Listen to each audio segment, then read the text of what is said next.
Buongiorno e rieccoci sull'Italiano per tutti step by step per la lezione numero 16.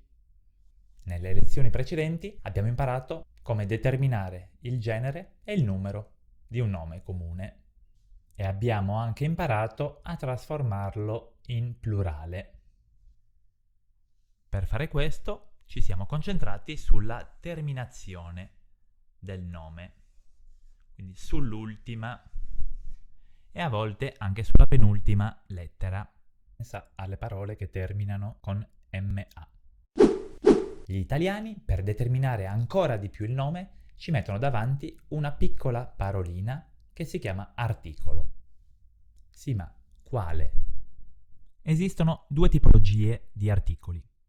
Gli articoli indeterminativi, di cui parleremo nelle prossime lezioni, e gli articoli determinativi, di cui ci occupiamo in questa. Dobbiamo poter scegliere l'articolo corretto per ogni nome che vogliamo usare nelle nostre frasi. Per farlo ci dobbiamo concentrare questa volta non sulla terminazione, ma sulla prima lettera e a volte, come vedremo tra poco, anche sulla seconda lettera del nome. Iniziamo dagli articoli determinativi femminili, che sono solo 3. Ne abbiamo 2 per il singolare e 1 per il plurale. Quando un nome femminile singolare inizia con una consonante, scegliamo, quindi gli scriviamo davanti l'articolo la. La precede la consonante.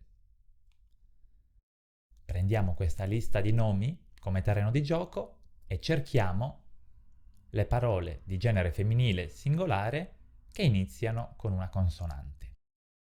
Sicuramente donna, casa e nazione, che è femminile in virtù della sua terminazione ione.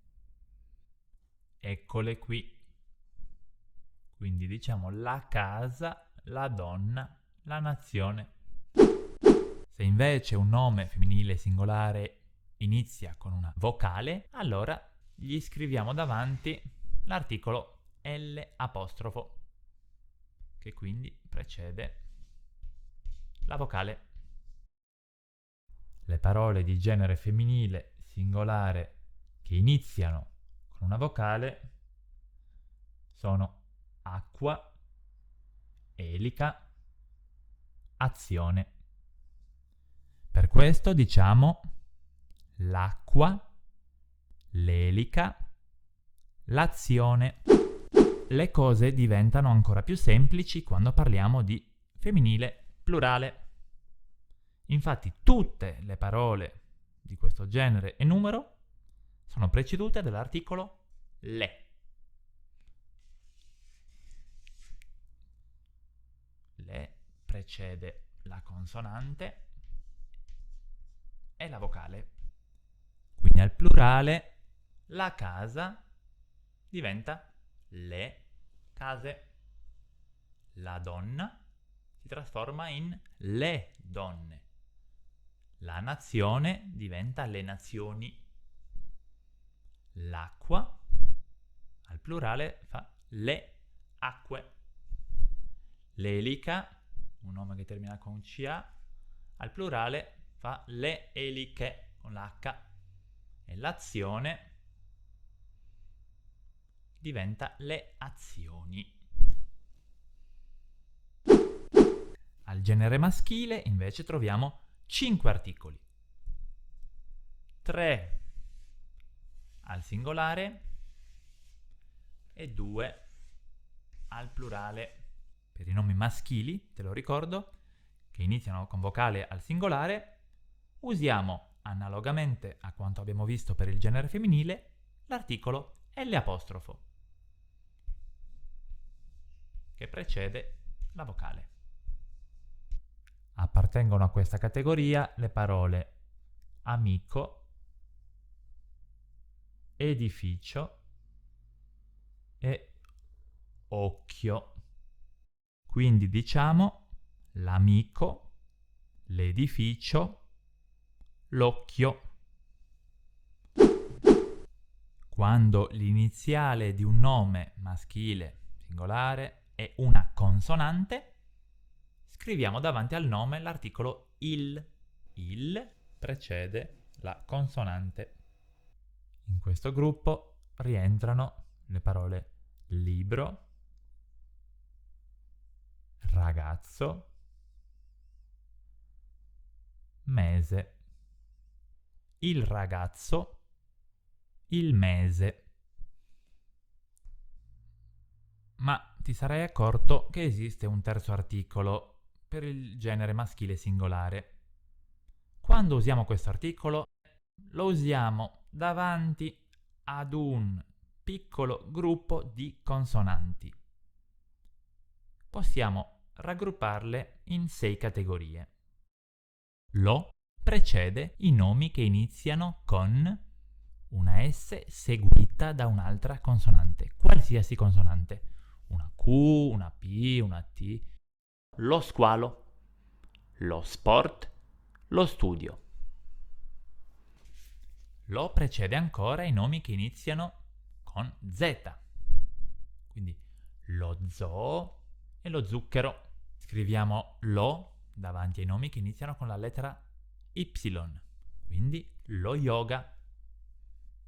Scriviamo lo anche davanti ai nomi che iniziano con ps o pn. Ad esempio, psicologo. Mettiamo ancora l'articolo lo davanti ai nomi che iniziano con la lettera X. Diciamo lo xilofono. E per ultimo usiamo l'articolo lo davanti ai nomi maschili singolari che iniziano con gn. Diciamo lo gnomo. Il 90% dei nomi che sono preceduti dall'articolo lo si concentra in queste due categorie, soprattutto in questa. Iniziano con una di queste consonanti o gruppi di consonanti le parole stadio, zio e yogurt. Quindi diciamo lo stadio, lo zio, lo yogurt. Evidentemente lo è un articolo che si usa abbastanza raramente, però si usa. Il mio consiglio è di non abusarne. Usiamo l'articolo i come plurale di il davanti ai nomi che iniziano con consonante, salvo alcune consonanti.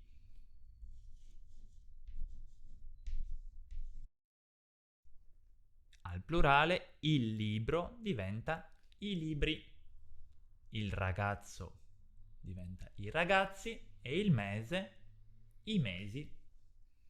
Invece i nomi che al singolare prendono l'articolo L', quindi i nomi che iniziano con vocale, e i nomi che prendono l'articolo lo, nomi che iniziano con S più consonante, Z, Y, I lunga, PS, PN, X e Gn, prendono al plurale l'articolo gli.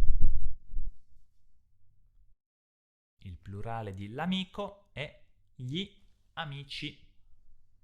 L'edificio è l'occhio, al plurale eliminiamo la O, quindi otteniamo gli edifici, gli occhi. Analogamente formiamo il plurale di stadio, eliminiamo una O, quindi lo stadio, al plurale diventa gli stadi. A questa regola fa eccezione il nome zio. Lo zio, al plurale si dice gli zii, quindi trasformiamo la O in I. Lo yogurt, come si forma il plurale di questo nome? È un nome che termina per consonante, quindi è invariabile, l'articolo si cambia. Lo yogurt al singolare, gli yogurt al plurale. Gli precede la vocale e questa lista di consonanti. possiamo riassumere insieme gli articoli maschili e femminili in questo schema. Gli articoli maschili singolari, il loro plurale, gli articoli femminili singolari e il loro plurale. Semplice, no? Per applicare a caldo le nozioni che hai appena imparato, ti propongo di scrivere davanti ad ognuno dei nomi che compongono questa lista l'articolo determinativo che lo precede in una frase. Tra parentesi ho scritto un piccolo aiutino. Appuntamento all'inizio della prossima lezione per le soluzioni. Buona giornata!